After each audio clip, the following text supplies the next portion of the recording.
porque escribí casi la palmé. Sí. Si no hubiera escrito estaría más vivo y más sano ahora. De eso no me cabe la menor duda. Escritor y poeta chileno, ganador del Premio Herralde de Novela con Los Detectives Salvajes. Hablamos de Roberto Bolaño, que hoy tendría 61 años, pero que nos dejó hace 11. Imprescindible.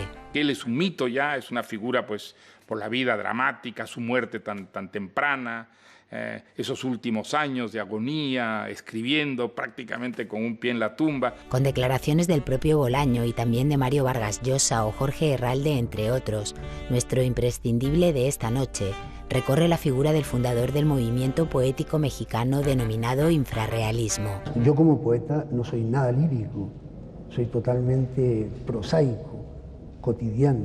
Un viaje por la Cataluña a la que emigró cuando tenía 24 años, con aportaciones de quienes lo conocieron en Barcelona, Girona o Blanes, donde se estableció con su mujer.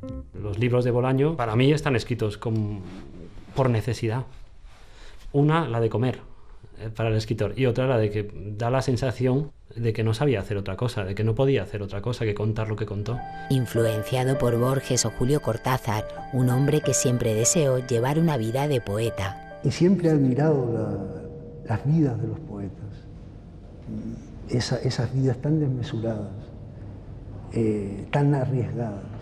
Autor de novelas, ensayos, poesías, cuentos, discursos literarios, un artista cuya muerte temprana, unida a su modo de vivir la escritura, lo convirtió en un mito, Roberto Bolaño.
Había pesimistas que decían que ya la literatura en lengua española había cumplido una especie de etapa, que había pasado a vivir un ocaso y que ya no interesaba fuera del ámbito de la propia lengua.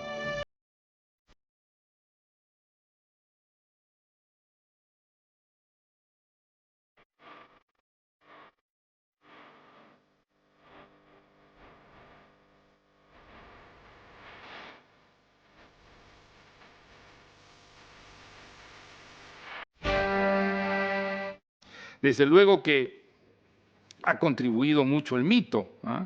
Porque él es un mito ya, es una figura pues por la vida dramática, su muerte tan temprana, esos últimos años de agonía, escribiendo prácticamente con un pie en la tumba. Todo eso ha creado un mito, pero el mito ha servido en este caso para potenciar el reconocimiento de una obra donde había originalidad, donde había calidad.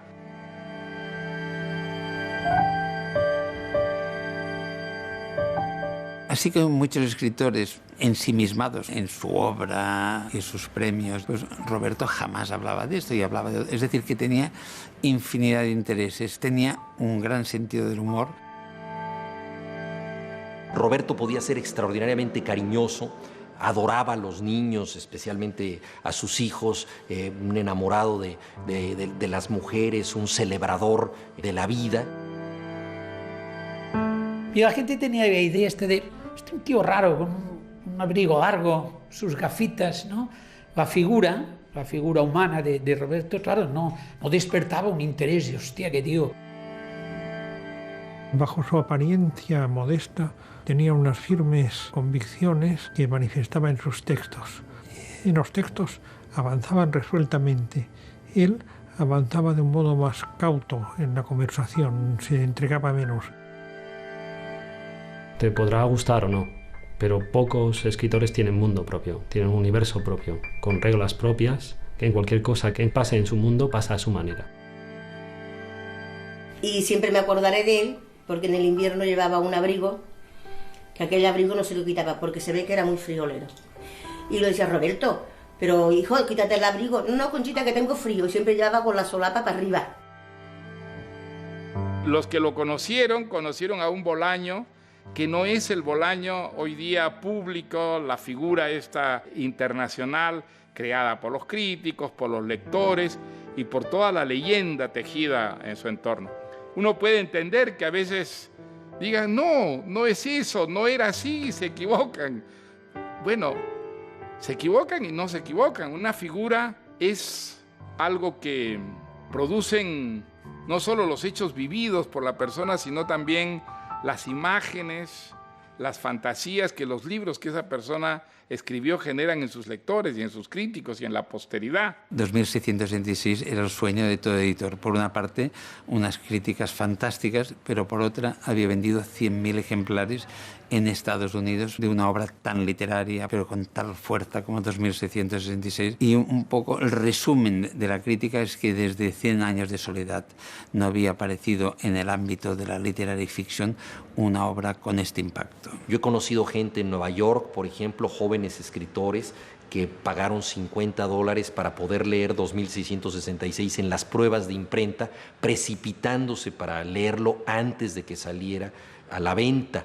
O sea, ya es algo de casi de fetichismo.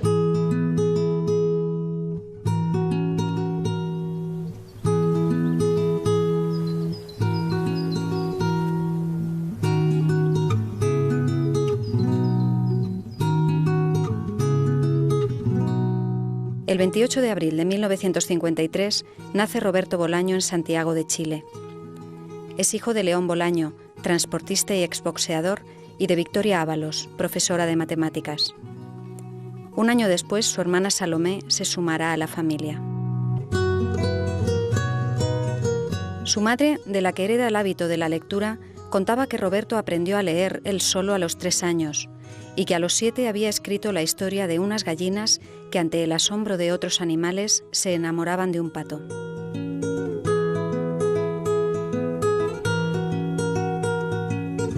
Durante la infancia, un médico le prescribe dejar de leer por una temporada debido a su adicción enfermiza. En 1968, la familia se traslada a México DF. Allí Roberto pasa su adolescencia, principalmente entre los libros de la biblioteca pública y entre los volúmenes de diversas librerías que visita asiduamente. Callejea, no tiene ninguna dificultad de adaptación al nuevo entorno y comienza su búsqueda fundamental. Quiere llevar una vida de poeta, sin plantearse el futuro que esta elección le va a deparar. Una apuesta a ciegas.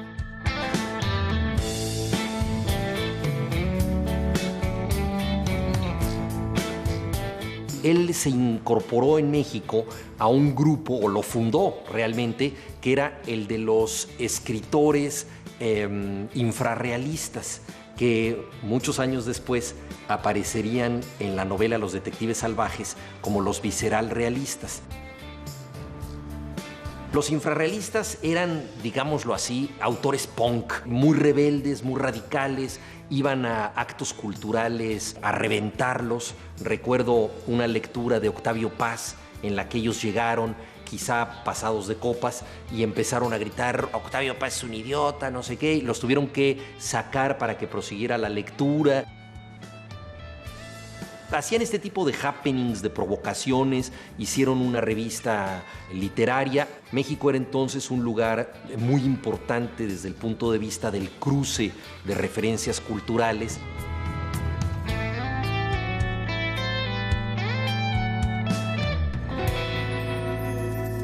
Yo empecé escribiendo poesía, al menos cuando empecé a escribir en serio,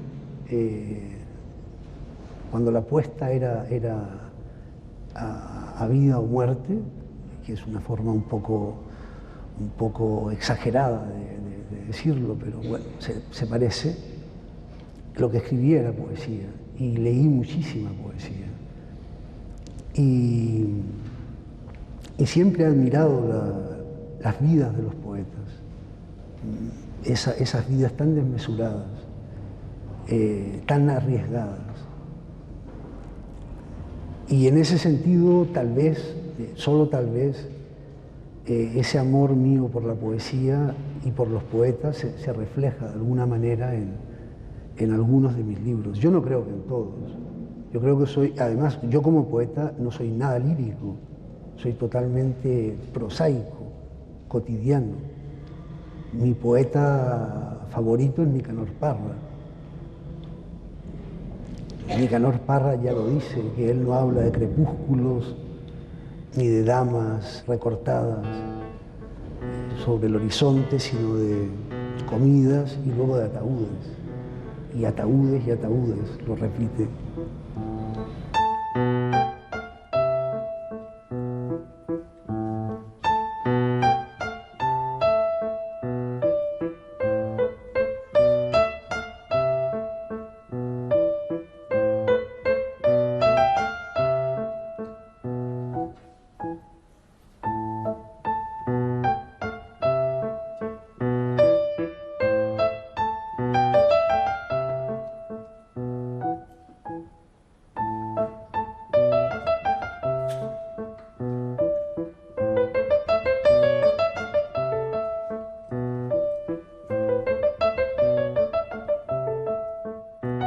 El oficio de escribir es un oficio poblado de canallas, eso más o menos todo el mundo lo intuye, pero es que además está poblado de tontos, que no se dan cuenta de la fragilidad inmensa, de lo efímero que es.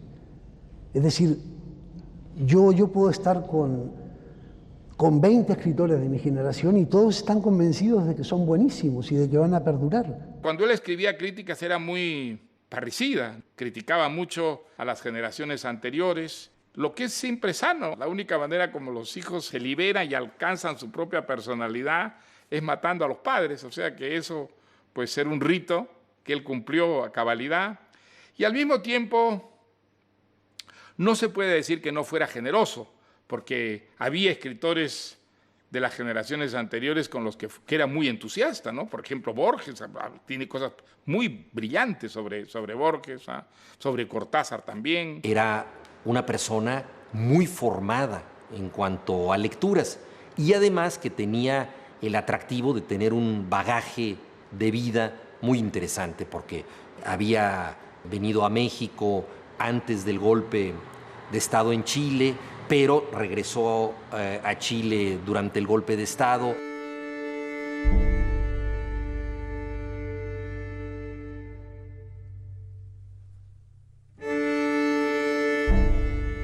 Justo cuando Pinochet dio su golpe de Estado, me presenté como voluntario para luchar contra los fascistas.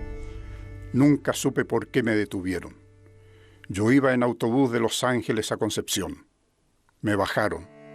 Me vinieron a buscar en un vehículo especial con 2 armarios, 2 tíos gigantescos. En mi vida había visto carabineros más grandes que esos. Luego me llevaron a la comisaría. Estuve 8 días preso. El primer día fue muy duro porque pensé que me iban a matar. Y tuve mucha suerte. Me sacaron de la cárcel 2 policías que habían sido compañeros míos en el liceo a los 15 años. Hasta ese momento pensaba quedarme a vivir en Chile, pero cuando me soltaron dije, yo me marcho.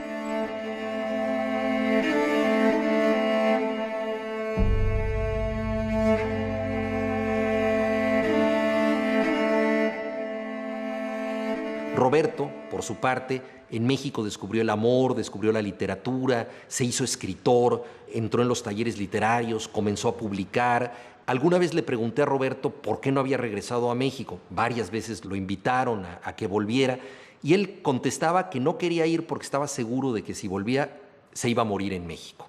Una respuesta, por supuesto, muy literaria. Yo más bien creo que lo que él no quería era alterar ese México fantasmagórico que él había construido maravillosamente en su literatura y que obviamente no se correspondía con la realidad. En un momento dado, Barcelona reemplazó a París para los escritores latinoamericanos. Había que ir a Barcelona como las generaciones anteriores tenían que ir a París, porque era la manera de hacerse escritor. En Barcelona estaban las editoriales donde uno quería ser publicado. En Barcelona estaban o pasaban por allí los escritores con los que uno quería codearse. Barcelona era una ciudad muy hospitalaria para los escritores venidos de América Latina. Allí, después de casi 40 años de incomunicación, se restableció otra vez la comunicación entre hispanoamericanos y españoles.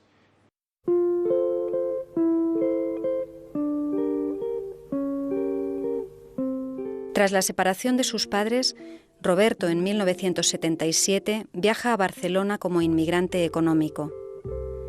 Llega para cuidar a su madre enferma.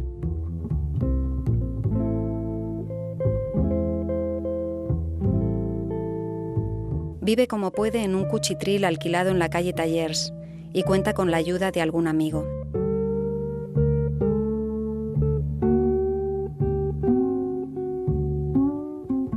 Para Antonio García Porta, me han conmovido tus regalos.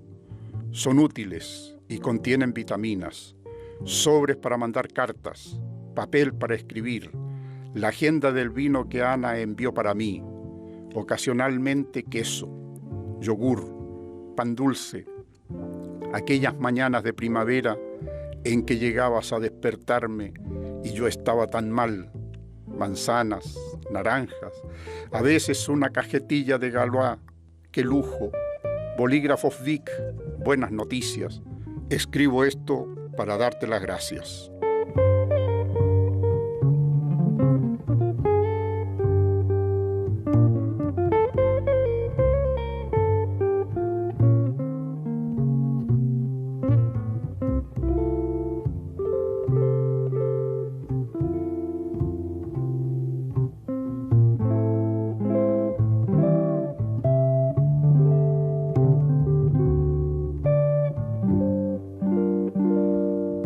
Roberto tiene sus manos y su cerebro para trabajar y vivir. Continúa para él otro periplo, el de los empleos de supervivencia. Vende bisutería, ejerce de lavaplatos, basurero, descargador de barcos, vendimiador en Francia. Son las ocupaciones laborales típicas de los inmigrantes de entonces. Al mismo tiempo escribe como un loco. En Gerona intenta montar una editorial de poesía, porque nunca deja de considerarse a sí mismo poeta. Se presenta como escritor ante Carolina López, trabajadora social. Él acaba de dejar el puesto de vigilante nocturno en el Camping Estrella de Mar, en Castelldefels, y la invita a compartir su vida espartana. Mientras, Roberto lo anota todo en sus libretas, escribe y escribe. Hoy he comido tal plato, he leído este libro, hoy he conocido a Carolina.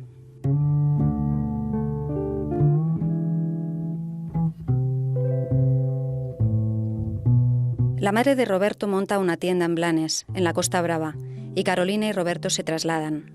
En el pequeño establecimiento, Roberto puede plantar la mesa plegable portátil y seguir vendiendo bisutería y artesanía en la temporada de estío. Carolina encuentra trabajo en el pueblo y se quedan definitivamente en Blanes. El negocio da lo justo para comer, reponer la bisutería y, en el mejor de los casos, ahorrar para pasar el invierno. La joven pareja vive en el almacén, en la parte de atrás del local, al calor de un exiguo fogón, aunque el verano invita a hacer la vida en la calle.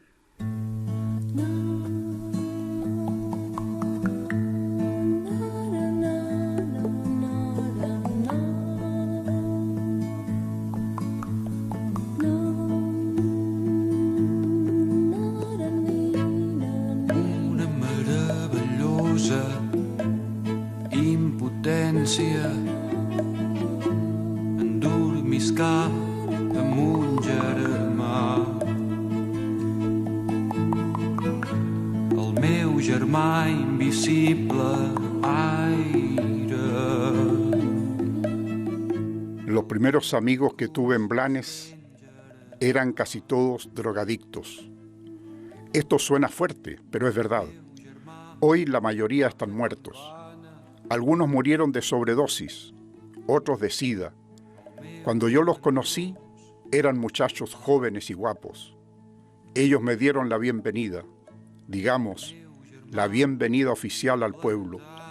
Y luego me la dieron sus madres y sus padres, que llegaron a Blanes buscando un futuro para sus hijos.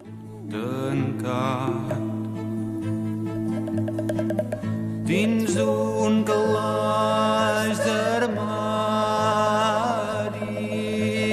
el meu germà parit. Fue una época para nosotros muy mala, que era cuando había tanta droga. Y todos los que teníamos en el bar, todos no, pero casi todos. El 90% consumía droga. Por eso nos tuvimos que marchar. Pero él con ellos no tenía. Pero hablaba y dialogaba, que era muy poco diálogo.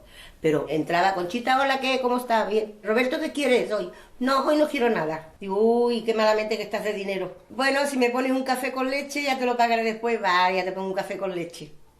Que es la única cosa que tomaba, ¿eh? A lo menos en mi casa de alcohol, nunca. No contaba trabajo en ningún lado, no había trabajo, no había ninguno. Esto sí. Cuestión que iban malamente de dinero.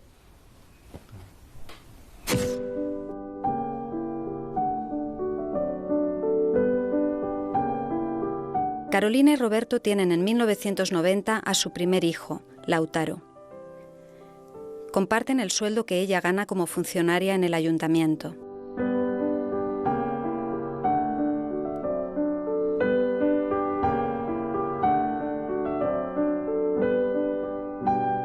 En 1992 se empieza a manifestar la enfermedad hepática que cercaría la salud de Roberto.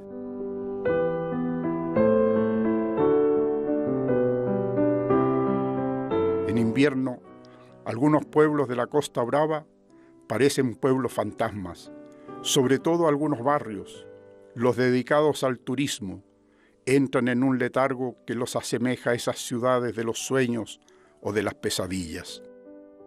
Mientras, el escritor colecciona rechazos de editoriales. Rechazo de Anagrama, Grijalvo, Planeta, con toda seguridad también de Alfaguara, Mondadori, un no de Mushnik, Seibarral, Destino, todas las editoriales, todos los lectores. Escribiendo con mi hijo en las rodillas, escribiendo hasta que cae la noche con un estruendo de los 1000 demonios, los demonios que han de llevarme al infierno, pero escribiendo. Roberto envía sus narraciones a concursos literarios. Ni siquiera puede presentarse a todos los certámenes. ¿Cómo reunir el dinero suficiente para enviar 7 copias de una novela? Había que verlo trabajar para saber que estaba absolutamente seguro de lo que estaba haciendo. No necesitaba un premio, no necesitaba publicar. Él escribía. Y él veía los pequeños premios municipales y enviaba sus cuentos y a veces ganaba, a veces no. Yo participé en un concurso hace muchísimos años y obtuve una 3ª mención. Se publicó el libro con el ganador y las menciones. Todos eran escritores desconocidos, menos la primera mención, que no el ganador. La primera mención era de Antonio Di Benedetto. Y a mí eso me dejó tocadísimo. ¿Cómo es posible que Antonio Di Benedetto, un grandísimo escritor, traducido casi a todas las lenguas, esté tan mal como para mandar un premio a un concurso de provincia, ¿no? Y el cuento surge de eso, de los motivos que podían impulsar a un crack de primera división a jugar en campos de tierra pelada de 4ª regional preferente. Los libros de Bolaño para mí están escritos por necesidad. Una, la de comer para el escritor, y otra, la de que da la sensación de que no sabía hacer otra cosa, de que no podía hacer otra cosa que contar lo que contó. Siempre pienso que si escritores como estos no escriben, imagínate la cantidad de cosas que se les ha quedado dentro, como uno camina incómodo con tanto mundo en potencia sin sacar, ¿no? un día recibimos un sobre con un manuscrito, La literatura nazi en América, que lo presentaba a nuestro premio de novela. Entonces lo leí, me gustó mucho, pero no dio tiempo a las primeras deliberaciones del jurado porque casi inmediatamente recibimos una carta suya diciéndole que lo había contratado en otra editorial, cosa que me sorprendió un poco, me enojó un poco también, pero a pesar de ello pues le escribí una nota diciéndole que si pasaba por Barcelona tendría mucho gusto en hablar con él. Llegan a todas las editoriales muchos libros que suelen llamarse en el lenguaje profesional espontáneos, y este era uno de ellos. El por entonces, durante 15 años, director general de la editorial, Mario Lacruz, creía que se trataba de un ensayo. Y yo lo miré y leyéndolo comprendí que era una broma literaria y una obra narrativa, cosa que le dije a él. La mayor alegría profesional llega para Roberto en 1996, con la publicación en una editorial grande. Es tal el sentimiento de incredulidad ante la carta de aceptación que llama 2 veces a Seix Barral. ¿De verdad es que sí? A partir de entonces la espiral de creatividad y fiesta es continua y se producen los primeros encuentros de Roberto con diversos escritores coetáneos. Como era un libro muy insólito, de un autor no conocido aunque había publicado cosas, lo hice incluso informar por lectores de confianza y a todos les gustó mucho siendo un libro insólito. Y entonces contratamos el libro con una expectativa modesta pero con fe en él. Y claro, apenas empecé a leer me di cuenta que era un fake, que era en realidad un libro de ficción con un juego un poco borgiano, ¿no? De inventar unos autores, inventar unos libros, comentarlos y a través de los comentarios de esos libros inventados por él mismo contar una historia que es una ficción, un libro muy inteligente, muy brillante, original, cargado de ideas, de ironía, de humor. Yo le dije que si no tenía compromiso con ellos o con nadie, pues me gustaría leer su próximo libro y me dijo que no me preocupara y en efecto a los 15 días recibí Estrella distante, que me pareció una auténtica obra maestra. Ante el requerimiento del editor, Roberto duda. No sabe qué llevarle. Decide finalmente desarrollar el último episodio de la literatura nazi en América. Él siente que esa historia necesita más aire. Así escribe Estrella distante, en pocas semanas de trabajo enfebrecido. Luego me enteré que esta también había sido rehusada por otras editoriales, incluyendo la misma Seix Barral, y yo creo que estaba ya escrita. Estrella distante ya fue contratado por otra editorial, porque erróneamente la percepción que tuvimos, debo reconocerlo, María Lacruz y yo, que era un libro más para el público chileno que para todo el público, a diferencia de la literatura nazi. En la obra de Bolaño hay un encuentro crítico con el mal, no una celebración del malditismo, sino un encuentro crítico con el mal. Por ejemplo, la novela Estrella distante es la historia de un hombre extraordinariamente sofisticado, un piloto de aviación muy culto, que es un vanguardista, que escribe poemas con la cauda de su avión en el cielo, va escribiendo estos poemas efímeros, en ese sentido es una especie de Marcel Duchamp de la aeronáutica, y al mismo tiempo es un represor. En esa novela muestra Bolaño que el alma más sofisticada puede coexistir con la mente más represiva, es decir, que la cultura no implica necesariamente el bien. Discutimos una vez por un título, que era Nocturno de Chile, que él quería titularlo Tormenta de mierda, como para expresar su repulsión a todo lo que significó el pinochetismo y la represión y la tortura. Pero entonces yo pensé que este título podría alejar a cierto tipo de lectores un poco más timoratos. Durante el invierno pareciera que solo ellas tienen el valor suficiente para asomarse a las calles heladas. Las veo en los bares de Blanes, o en la estación, o sentadas a lo largo del paseo marítimo, solas o con sus hijos o con alguna amiga silenciosa, y en sus manos siempre descubro un libro. Mi amigo Joan Planel, pastelero de Blanes, afirma que él nunca se enferma y que siempre está de buen humor. Lo dice mitad en serio, mitad en broma, pero lo cierto es que durante este invierno atroz es la única persona que conozco que ha permanecido inmune a la gripe. Mi amigo Joan Planel dice que el secreto está en no hacerse mala sangre y en leer mucho y trabajar mucho. Fue una relación que se fue mejorando con el tiempo, primero la visita, la compra, pagar y marchar, y esta amistad, que fue una cosa, podríamos decir, era un cliente, pequeño, pero un cliente, y empezó a descubrir más cosas. Solamente sabía que escribía, pero sin más. Él también prudentemente decía, no, estoy haciendo unas novelitas, pero en aquel momento publicaba poco. Todos tenemos la librería que nos merecemos, salvo los que no tienen ninguna. La mía es la Sant Jordi en Blanes. Una vez cada 3 días voy a husmear allí y a veces cruzo unas palabras con mi librera. Hace ya 18 años, cuando se vino a vivir a Blanes, levantó su librería y parece feliz. Yo también estoy razonablemente feliz con mi librera. Tengo crédito y generalmente me consigue los libros que le encargo. Más no se puede pedir. Siempre estaba leyendo, siempre. A todas horas.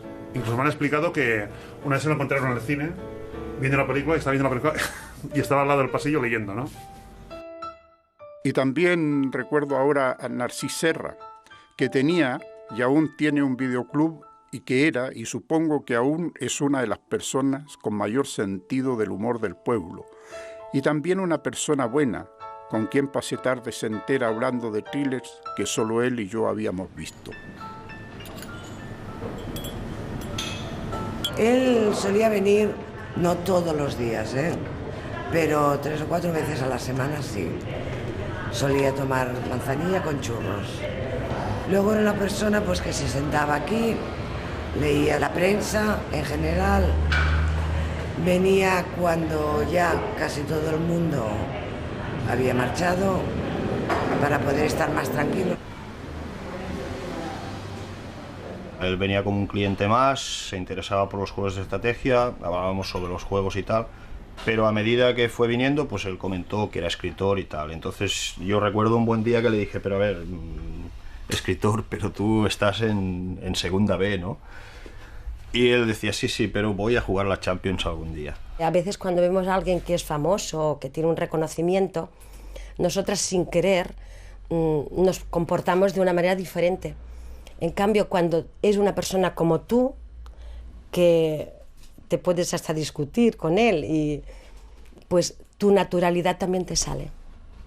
Y él venía, creo yo, a tertuliar, a hablar con la gente de los videojuegos, de los juegos de mesa. Un poco él estaba aquí observando el movimiento y entrando en las conversaciones cuando quería o cuando le apetecía. Ahora ya lo tengo súper reconocido que lo hacía expresamente.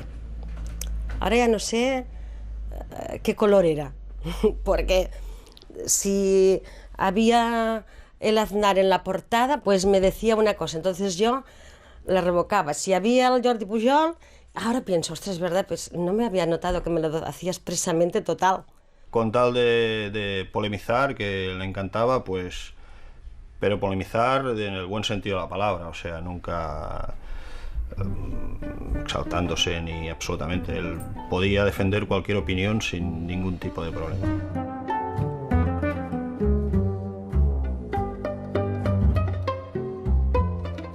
¿Puede llegar a ser un autor absolutamente popular una literatura como la de Bolaño? No en lo inmediato, yo creo que es una literatura difícil. Es una literatura que tiene que crear a sus lectores, tiene que educar a sus lectores para ser verdaderamente popular. Ahora ha llegado a un público muy grande, pero es un público culto, es un público que tiene una experiencia de lectura difícil, creativa. Ojalá dure y ojalá esa literatura que él escribió llegue a ser algún día popular realmente. Roberto es difícil, no es una literatura que se coma con facilidad. Y además tiene los tochos, él llamaba, estoy haciendo un tocho. Cuando hacía los detectives, y ahora estoy haciendo otro tocho más grande que los detectives. De coño, pues eso no lo vas a vender nunca, la gente no. Sí, pero era mi ingenuidad, ¿no? Yo tampoco conocía o no soy experto en los temas.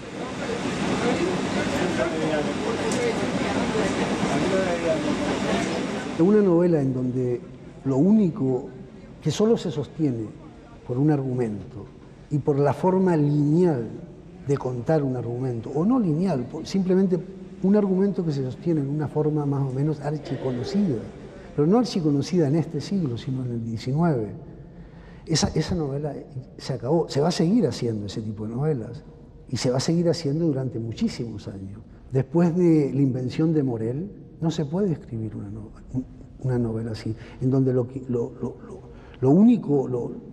que aguanta la novela es el argumento, ¿sí? En donde no hay estructura, en donde no hay juego, en donde no hay cruce de voces. Los Detectives Salvajes, recuerdo muy bien que me la trajo aquí a la editorial un viernes y la leí sábado y domingo sin poder parar, y con esta convicción tan exaltante de estar leyendo una obra maestra, aún en papel, pero que los lectores podrán compartir estos entusiasmos. Le sugerí que se presentara a nuestro premio de novela y se lo otorgaron por unanimidad. Esto ya dio un salto cualitativo importante y luego, al cabo de unos meses, ganó el premio Rómulo Gallegos, que es el premio de mayor prestigio en América Latina, que lo habían ganado pues García Márquez, Vargas Llosa, Carlos Fuentes, Javier Marías.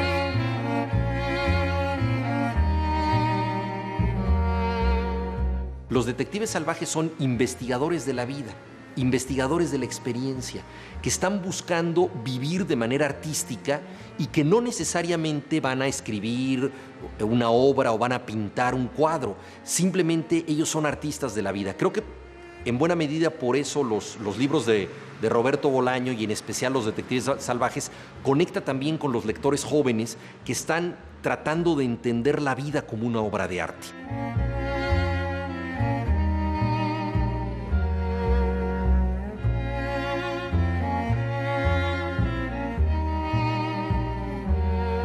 Siempre hay casualidades.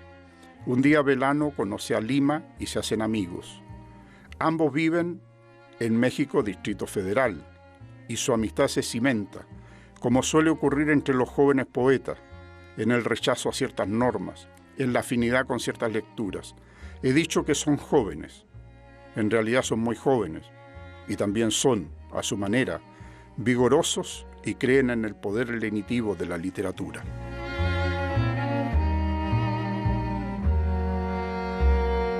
Ulises Lima era mi amigo Mario Santiago, que murió hace un año. Fue mi mejor amigo de lejos, y poeta mexicano, un ser extrañísimo. En realidad, Mario Santiago parecía haber bajado de un ovni hace un par de días, ¿no? Y tenía cosas tan extrañas como meterse en la ducha y seguir leyendo. Entonces se metía en la ducha y con la mano mantenía el libro así. Y lo peor es que eran mis libros. Y yo siempre veía mis libros mojados y no sabía qué había ocurrido. Y yo decía, es que ha llovido en México. Hasta que una vez lo sorprendí leyendo en la ducha. Y yo lo que tenía que haber hecho era ponerme de rodillas a rezar ante el milagro que había presenciado.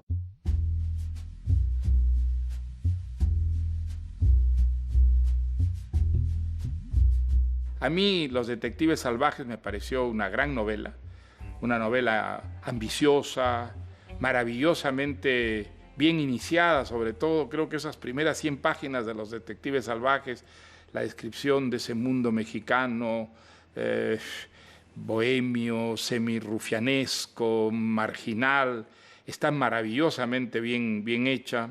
Luego la novela cambia bruscamente y se convierte en un juego, ¿no? En un juego también un poco borgiano. ¿Qué es esto?, dije. Un mexicano visto desde arriba, dije. ¿Y esto? Un mexicano fumando en pipa, dijo Lupe. ¿Y esto? Un mexicano en triciclo, dijo Lupe. Un niño mexicano en triciclo. ¿Y esto? 5 mexicanos meando dentro de un orinal, dijo Lima. ¿Y esto? Un mexicano en bicicleta, dijo Lupe. O un mexicano en la cuerda floja, dijo Lima. ¿Y esto? Un mexicano pasando por un puente, dijo Lima. ¿Y esto? Un mexicano esquiando, dijo Lupe. ¿Y esto? 4 mexicanos velando un cadáver, dijo Velano. Cuando en 1998 gana el premio Herralde y el Rómulo Gallegos, y tras dar el pregón en Blanes, Roberto adquiere cierta celebridad. Amplía relaciones literarias y surge la posibilidad de viajar y de dar conferencias. Pero es un hombre de rutinas y se debe a ellas a pesar del cambio vital.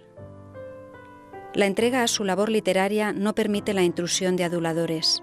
Ha tardado mucho en llegar el reconocimiento, que ha sorprendido a Roberto, ya vivido y con bastantes miserias en el cuerpo. Tal vez esto le salva de las malas influencias. Así que él persiste en sus hábitos de siempre. En mi casa no hay la más mínima comodidad. No tengo televisión y no tengo radio. Solo tengo un computador y un Walkman, pues cuando escribo escucho música.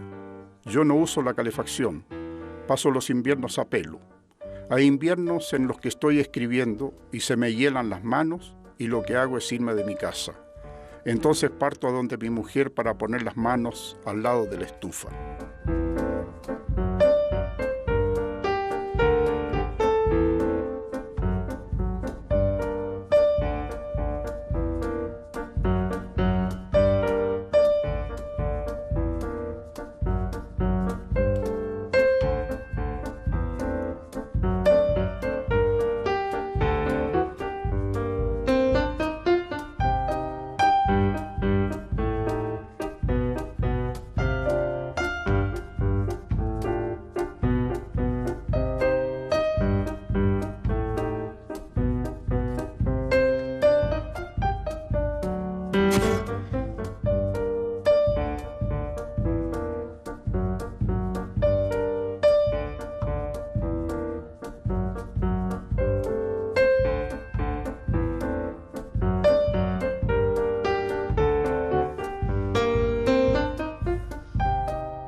En 2001 la familia se completa con el nacimiento de Alexandra.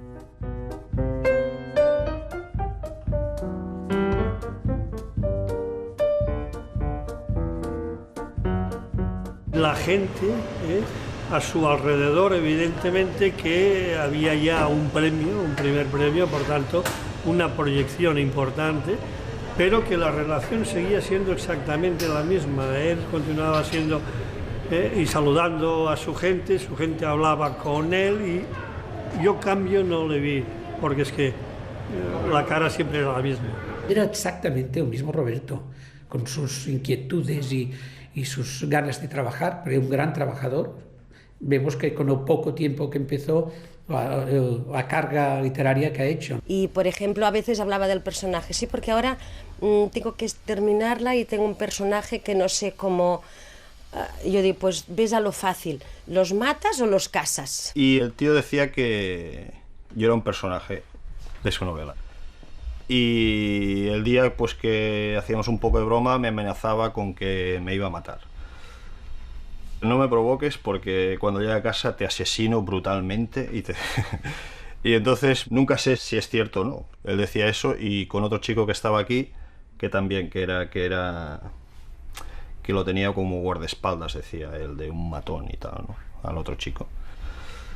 Entonces yo no lo sé, pero hay un personaje en 2666 que se llama Santi Catalán y bueno, no sé, podría ser. Santiago Catalán quedó tan impresionado que soltó a los perros y disparó un perdigonazo al aire. Las moscas se retiraron por un momento y pudo darse cuenta de que el cuerpo era el de una mujer. Recordó asimismo que por aquella zona ya se habían encontrado cuerpos de mujeres jóvenes asesinadas. Por unos segundos tuvo miedo de que los asesinos siguieran en el lugar y lamentó haber disparado.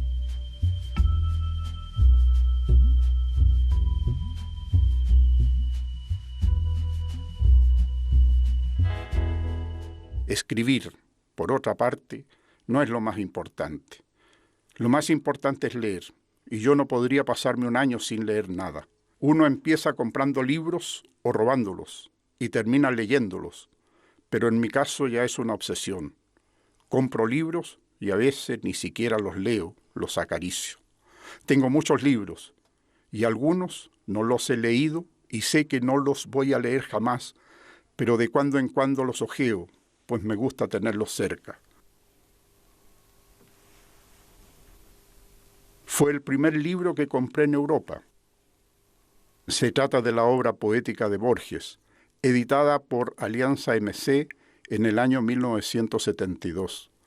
Esa misma noche comencé a leerlo, hasta las 8 de la mañana, como si la lectura de esos versos fuera la única lectura posible para mí, y la única lectura que me podía hacer reflexionar, porque en la naturaleza de la poesía borgiana hay inteligencia y también valentía y desesperanza, es decir, lo único que incita a la reflexión y que mantiene viva a una poesía.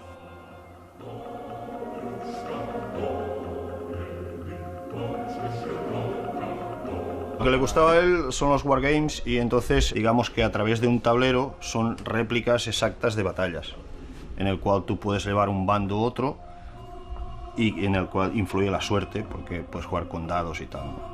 Yo creo que él tenía una ventaja, que es que él era un gran inventor de historias. Me gustaba mucho la historia, pero te podía montar un guión rápidamente de una batalla que igual no había pasado nunca. Y que luego decía, hostia, Roberto, pero quieres decir que... Y bueno, te lo dejaba en el aire, que no sabías si realmente era verdad o no era verdad. O sea, la inventiva que tenía supongo que le ayudaba en el tema de la estrategia, ¿no? Y le gustaba, sí, le gustaba mucho. El Tercer Reich responde al interés de Roberto por los juegos de estrategia. Es capaz de estar metido en una partida 24 horas seguidas sin parar, pasión que transmite en esta novela póstuma. La historia narra la llegada de un jugador alemán de Wargames a un pueblo de la Costa Brava. Durante sus vacaciones escribe artículos sobre este fascinante mundo de jugadores y sobre literatura alemana, al tiempo en que entra en contacto con lugareños, con los que monta unas partidas ambientadas en la Segunda Guerra Mundial, otro argumento que Roberto domina. Creo que Bolaño es de los pocos escritores que lo póstumo podemos seguir disfrutándolo. Espero de lo que se pueda publicar, de sus papeles, espero que alimente el mundo que ya tenía montado, ¿no? Creo que se puede alimentar porque los propios relatos, uno ve que los relatos, sean antes o después de las grandes novelas, alimentan eso. Te definen personajes que luego van a aparecer, te los van como perfilando.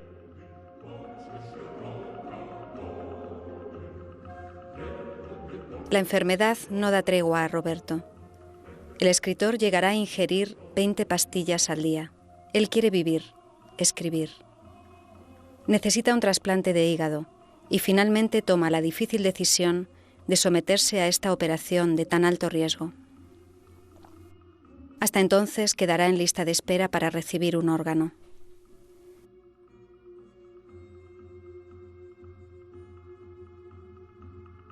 Seguro de que su tiempo se agota, su máxima preocupación es garantizar el futuro económico de sus hijos y acomete su última gran odisea literaria.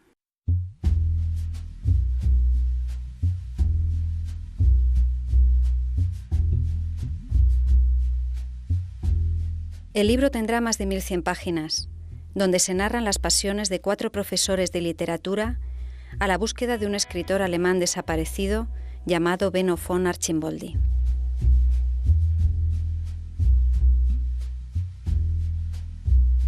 Hay un personaje que creo que es muy Bolaño, que es Reiter, Hans Reiter, por la enorme consciencia de la realidad, la hipersensibilidad hacia todo, y a la vez por ser impávido, como no pertenecer a este mundo. Es una especie de extraterrestre que siente, pero que no deja de ser extraterrestre y mira al mundo desde lejos. Es muy Bolaño eso. Un poeta que vive sufriendo y pasa hambre y no sabe en qué casa va a dormir, y sin embargo analiza la calle de noche como si fuera un bosque. También se describe la investigación que emprende el periodista norteamericano Oscar Fate acerca de unos sobrecogedores asesinatos a mujeres en Santa Teresa, ciudad en la frontera entre México y Estados Unidos. Las mujeres atrozmente liquidadas son descritas una a una, en una prosa casi de práctica forense que rinde homenaje a las víctimas de crímenes que desde 1993 se suceden en Ciudad Juárez y que en su mayoría permanecen impunes. Me agotó el hecho de que enumerara muertes y que fuera muy rápido. Se detenían algunas que eran escabrosas y seguía enumerando. Era como... Es un machaque, ¿no? Constante. Si te quedaba algo de conciencia, ahí te la ha quitado, te ha destrozado ya. Si quieres seguir, ya estás completamente entregado.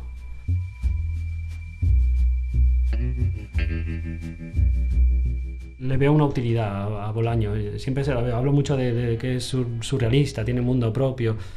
Yo creo que consigue eso sin dejar de ser una persona con opiniones muy claras sobre qué está mal en el mundo real que nos rodea, ¿no? Otra virtud. Y bueno, ha conseguido que mucha gente lea esos libros después de conocer la historia y que se lo plantee una vez más. ¿Qué pasó? ¿Qué pasa ahí? ¿Qué pasa con las mujeres?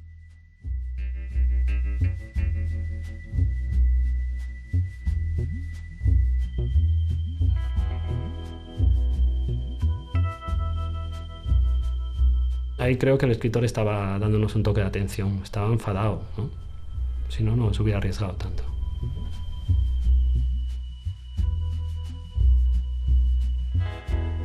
Incluso en los momentos más difíciles, la última época de la vida, que sabía la enfermedad que tenía, que estábamos esperando el trasplante, todo eso, incluso en este momento, transmitía vida. Yo más bien diría que porque escribí casi la palmé. Sí. Si no hubiera escrito estaría más vivo y más sano ahora. De eso no me cabe la menor duda. Jamás se quejó de su enfermedad ni dijo nada al respecto. Él era muy pudoroso con el tema de la enfermedad, no la mencionaba, y si acaso la mencionaba, decía algo de humor negro. Por ejemplo, una vez mi hija pequeña estornudó en su cara y dijo, no puede ser, esta niña me va a matar con un estornudo, no te das cuenta que yo soy un moribundo. Pero era como una broma de humor negro que obviamente pensábamos que era una exageración de su parte.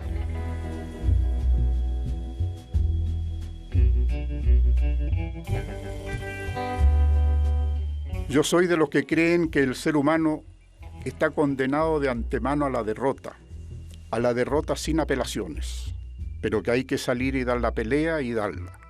Además, de la mejor forma posible, de cara y limpiamente, sin pedir cuartel, porque además no te lo darán, e intentar caer como un valiente, y que eso es nuestra victoria.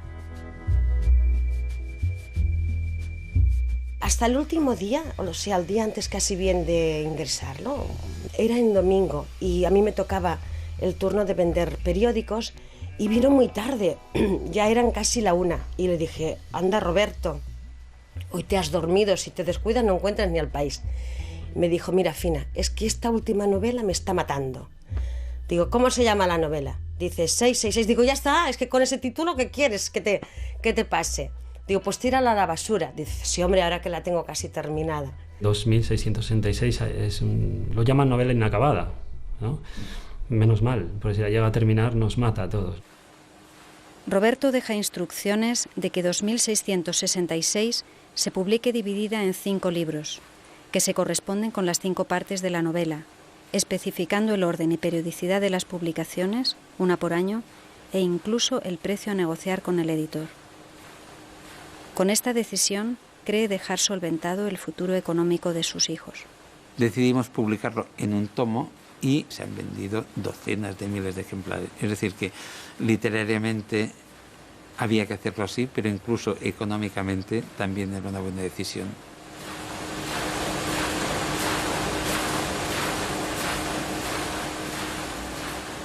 En julio de 2003, el trasplante que espera no llega a tiempo y Roberto sufre su última crisis hepática antes de morir.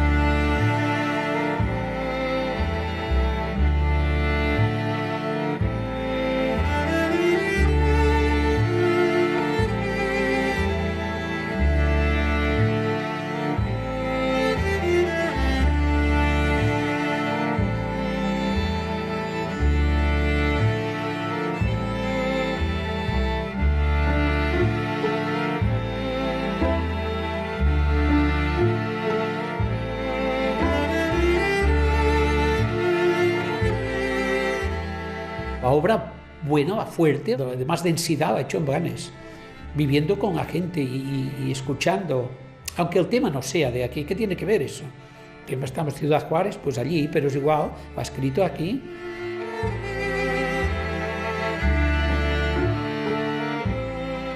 Básicamente lo que él nos está diciendo es las condiciones para que surja el arte son un coche Impala, una carretera en México, buscar a una sacerdotisa que se llama Cesárea Tinajero, avanzar rumbo a los desiertos de Sonora, y las cosas que sucedan en el camino van a ser las aventuras, los episodios necesarios para que surja el arte. Lo que venga después ya no lo cuenta. Es como el viaje a Ítaca, y cuando llega a Ítaca ya no lo cuenta.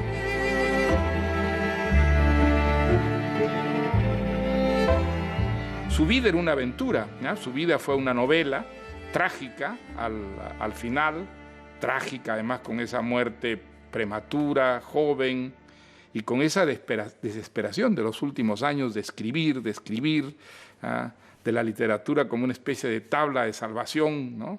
Para alguien que se va hundiendo. Pues todo eso que ha contribuido mucho a crear el mito Bolaño, yo creo que está también en su literatura y da a su literatura la gran vitalidad y el gran dramatismo que tiene, ¿no?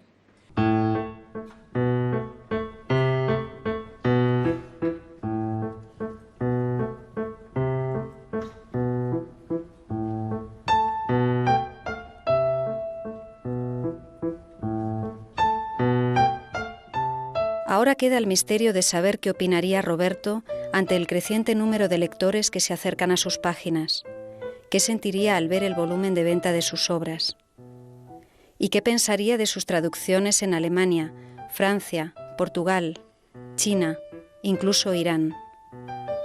Bromearía sobre ello seguramente. Ante estos acontecimientos echaría mano de su virtud de reírse de sí mismo y de todos. Quizás usara su espíritu provocador. Seguramente se sentiría feliz.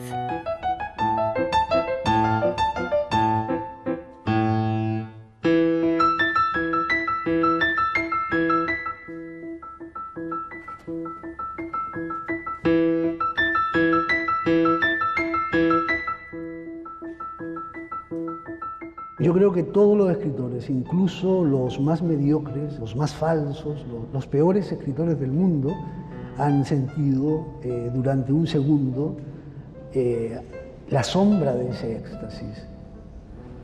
Sin duda el éxtasis no lo han sentido, el éxtasis tal cual quema.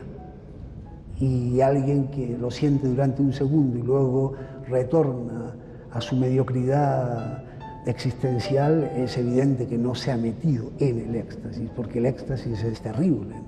Es abrir los ojos ante algo difícil de nombrar y difícil de soportar.